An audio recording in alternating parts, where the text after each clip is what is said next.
এতিয়া আমি দশমমান শ্ৰেণীৰ পাঠ্যক্ৰমৰ অষ্টম অধ্যায় ত্ৰিগোণমিতিৰ বিষয়ে অধ্যয়ন কৰিম।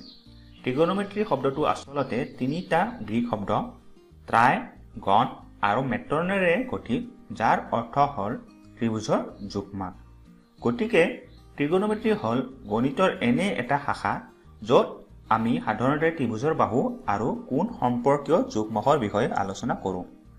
যদিও ইয়াৰ সংজ্ঞাত যিকোনো ত্ৰিভুজৰ কথা কোৱা হৈছে, দৰাচলতে আমি কিন্তু সমকোণী ত্ৰিভুজৰ সহায়তহে ইয়াত ব্যৱহাৰ হোৱা বিভিন্ন বাহুৰ অনুপাত বা কোণৰ ফলনসমূহ সংজ্ঞাবদ্ধ কৰোঁ।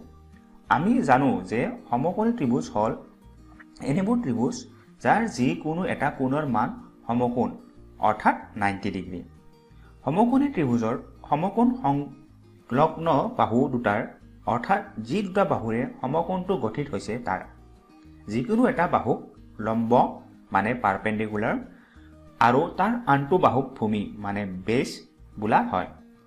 আৰু সেই ত্ৰিভুজটোৰ তৃতীয় বাহুটো অৰ্থাৎ যিডাল বাহু সমকোণটোৰ সন্মুখত থাকে তাক অতিভুজ মানে হাইপটেনিয়াছ বোলা হয়। সমকোণী ত্ৰিভুজৰ বাহু তিনিটাৰ দৈৰ্ঘ্যৰ মাজত এটা সম্পৰ্ক আছে, যাক আমি পাইথাগোৰাছ সূত্ৰ বুলি জানো, আৰু সেইটো হ'ল অতিভুজ স্কুৱেৰ সমান লম্ব স্কুৱেৰ প্লাছ ভূমি স্কুৱেৰ। সেই সূত্ৰৰ জৰিয়তে আমি সমকোণী ত্ৰিভুজৰ যিকোনো দুটা বাহুৰ দৈৰ্ঘ্য জানিলে তৃতীয় বাহুটোৰ দৈৰ্ঘ্য উলিয়াব পাৰোঁ।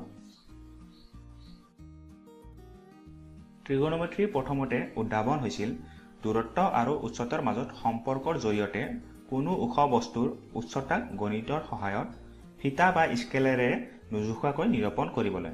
পিছত গণিত, ভৌতিক বিজ্ঞান, ভূগোল ইত্যাদি বিভিন্ন বিষয়ত ইয়াৰ ব্যৱহাৰ অপৰিহাৰ্য হৈ পৰে।